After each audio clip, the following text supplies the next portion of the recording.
Howdy. Welcome back to Dion Talk. I'm here with my friend Curtis, who's only actually 5'3", so that tells you how short I am. And we are looking at his new house hack. You're actually moving from a house hack into this house hack. Yes. Is this your second one, or did you do any before that? Nope, at number 2. This is number 2. Mm-hmm. Okay, so we're gonna go through a couple of questions and then we're gonna go in and look at some of the property. First question, how'd you find the property? I found it on Redfin, actually. Okay, did you use an agent to make your offer? I did use an agent. His name is Josh. Okay.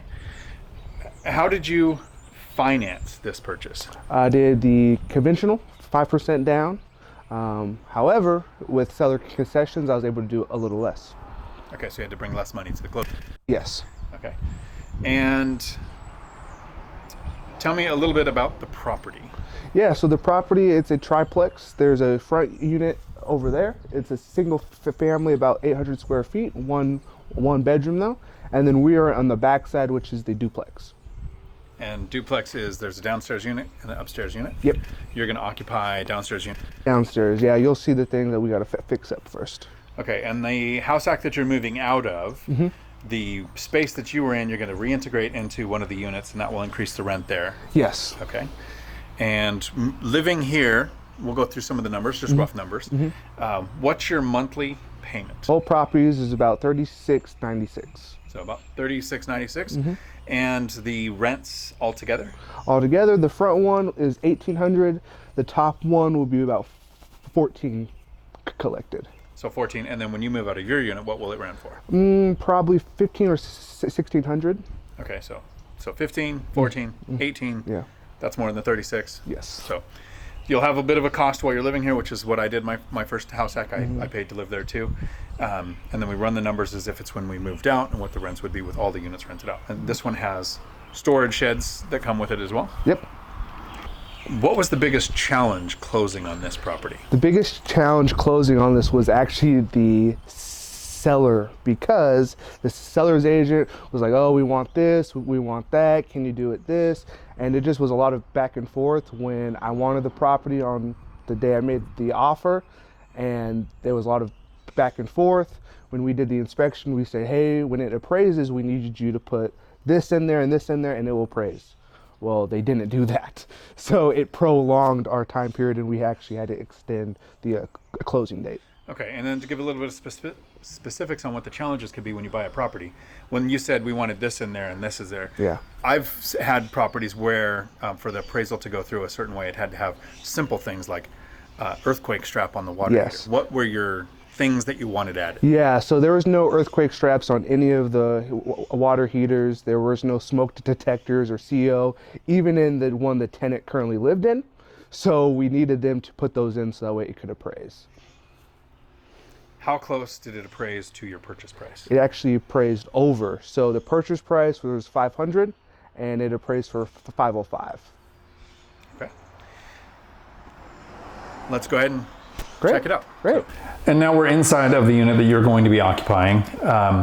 What do you think is the biggest maintenance or repair item that you're going to have to do for in this unit? In this area, it's probably going to be the bathroom. So the shower, when you turn it on, it comes out of both sides. So even if you want to take a bath or take a shower, both sides spew out the water. So, but that's a pretty easy fix. That is a pretty easy fix. And so the tub is not leaking. The floor is solid. It's not soft. The floor is like solid. It's more just a convenience thing. Okay. Yes.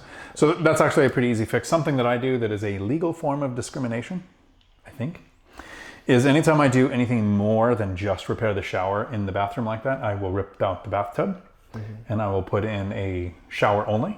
That makes you less likely to have families with kids rent your unit in the future. So I'm not discriminating against families because I have tenants with kids, but I'm making it less likely that I will, because I have never had pet damage. I've had tens of thousands of dollars in kid damage.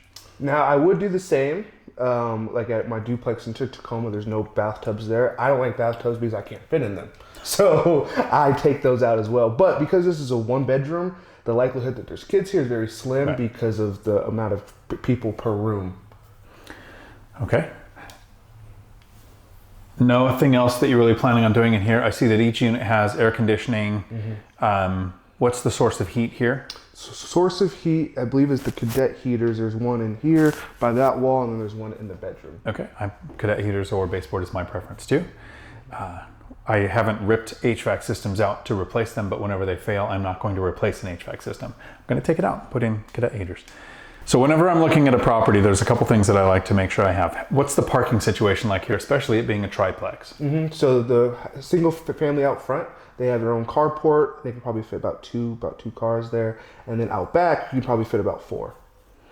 Okay, so plenty of parking for a triplex. Does each unit have a washer dryer hookup? Yes, because I don't want to go to a laundromat. I know they don't want to go to a laundromat. So everyone up, down, washer dryer. Okay, and when we were in the unit above us, I saw that there's a washer dryer there. Yes. My recommendation, you can do whatever you want, this is your unit, but I don't provide a washer dryer for my tenants. What I have is that washer dryer set that's up there would be a set left behind by a previous tenant that the tenant is welcome to use, but I don't maintain. Okay, so that if it breaks, they can replace it or they can bring in their own and then you store those because you have the storage sheds. Okay. So doing that at all my units, I've never had to replace or maintain a washer and dryer, but I have a set available so that when a tenant move in, they don't have the deposit, month's rent, and they got to go buy a washer and dryer. They can use it for the couple of months until they go buy their own set. Interesting. Is that common for this? That's common. Well, that's common for me. I've been doing it for a decade. Right.